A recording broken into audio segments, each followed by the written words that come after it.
You ask Tiger to solve. This deals with linear equations with one unknown. The final result is x equals -7/32. Let's solve it step by step. Simplify the expression.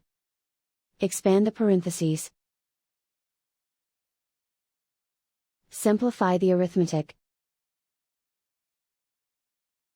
Find the greatest common factor of the numerator and denominator.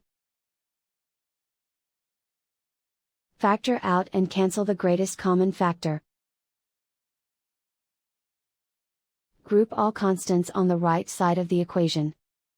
Subtract 1 from both sides. Simplify the arithmetic.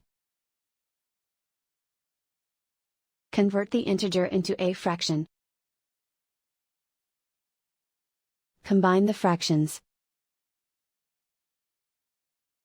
Combine the numerators. Isolate the x. Divide both sides by 2. Simplify the fraction.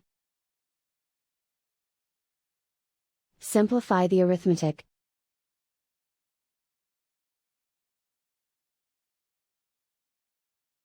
And so the final result is x equals -7/32.